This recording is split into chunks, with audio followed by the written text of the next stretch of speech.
Question है हम 9.1 का 4 क्वेश्चन है। ये आपके पास है क्वेश्चन नंबर 4। भूमि के एक बिंदु से जो मीनार के पाद बिंदु से 40 मीटर की दूरी पर है।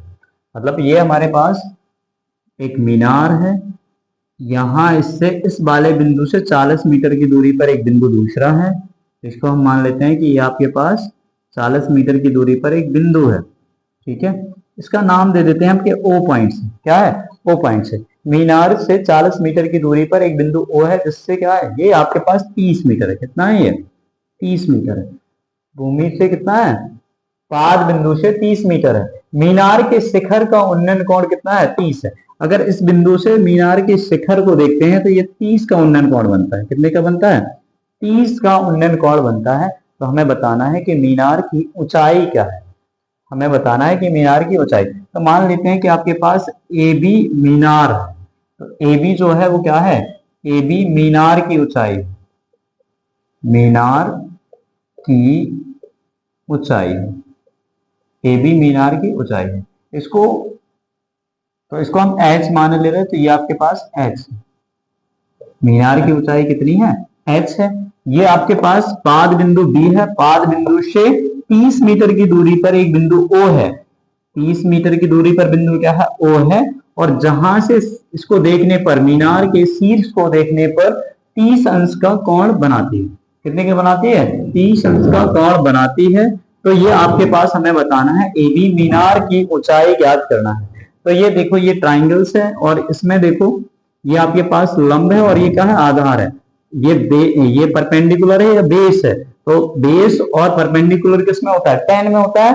तो यहाँ पे हम ट्राइंगल्स ओ ए बी में बात करें तो अगर हम टेन 30 रखें तो ये आपके पास हो जाएगा ए बी अपॉन क्या हो जाएगा?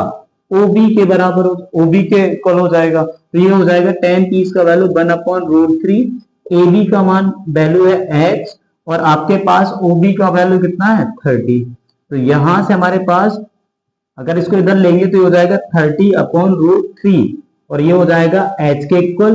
तो h इक्वल टू क्या हो जाएगा? 30/√3 और √3 का ऊपर नीचे क्या कर देंगे? मल्टीप्लाई कर देंगे। तो ये आपके पास हो जाएगा h इक्वल टू हो जाएगा 30√3 अपॉन कितना? 3 से 30 कैंसिल। तो ये हो जाएगा h इक्वल टू 10√3, 10√3। ये h का वैल्यू हो गया। अगर और ज्यादा सॉल्व करना है तो इसमें क्या है? √3 का मान 1.732। अगर ये वैल्यू रख देंगे तो h का वैल्यू कितना हो जाएगा? 17.32, 17.32 मीटर्स होगा। कितना? 17.32 मीटर्स होगा। ये आपके पास मीनार की ऊंचाई आ गई। तो मीनार की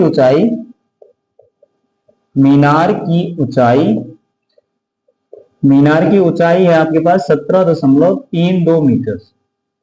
ये आपके पास निकल गया। तो ये आपके पास हो गया, आपके पास क्वेश्चन नंबर 4 हो गया। क्वेश्चन नंबर क्या हो गया? ये 4 हो गया। अब 5th नंबर वाला क्वेश्चन देखते हैं। 5th नंबर वाला क्वेश्चन क्या है? भूमि से आपके पास है, भूमि से 60 मीटर की ऊंचाई पर एक पतंग उड़ रही है। जो आपके पास भूमि है उससे 60 मीटर की ऊंचाई पर क्या है? एक पतंग उड़ रही है। पतंग में लगी डोरी को अस्थायी रूप से भूमि के एक बिंदु से बांध दिया जाता है। ये कह रहा है कि पतंग जो है वो क्या है? पतंग की डोरी है वो एक बिंदु से भूमि पर कहीं बंधी हुई है। तो भूमि के साथ डोरी का जो झुकाव है वो कितना है? 60 अंश का है। यह मानकर कि डोरी में कोई ढील नहीं है तो डोरी की लंबाई ज्ञात करनी है। क्या? डोरी की लंबाई ज्ञात करनी है। तो अगर इसका हम डायग्राम बनाएं तो ये इस तरीके से बना लेते हैं। ये आपके पास, इसको हम P मान लेते हैं, इसको Q मान लेते हैं और ये O हो गया। तो ये हमारे पास यहां P बिंदु पर क्या है? एक पतंग है जो उड़ रही है। पतंग है जो उड़ रही है।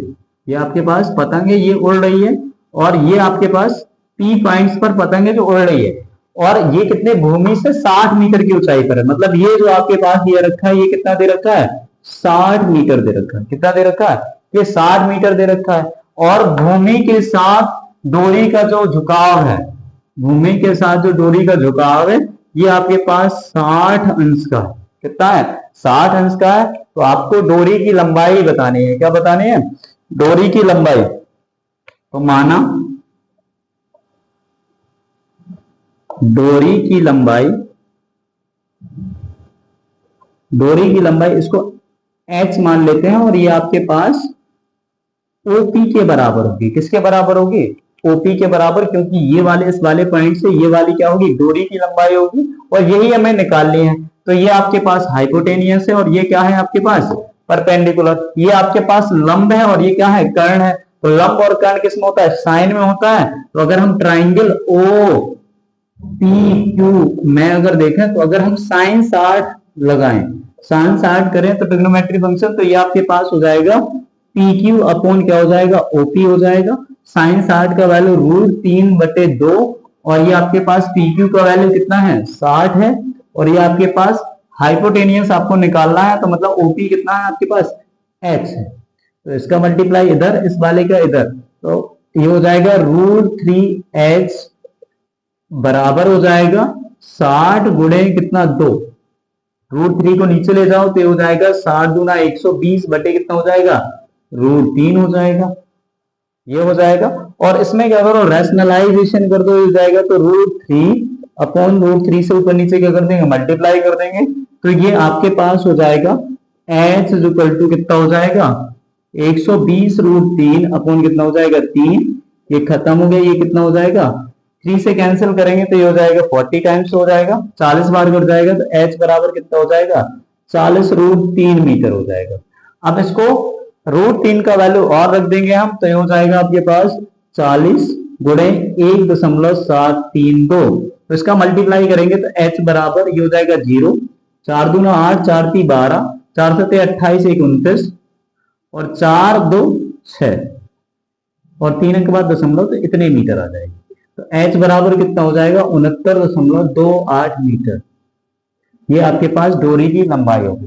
तो यहां आपके पास डोरी की लंबाई कितनी है, डोरी की लंबाई है 69.28 मीटर, 69.28 मीटर।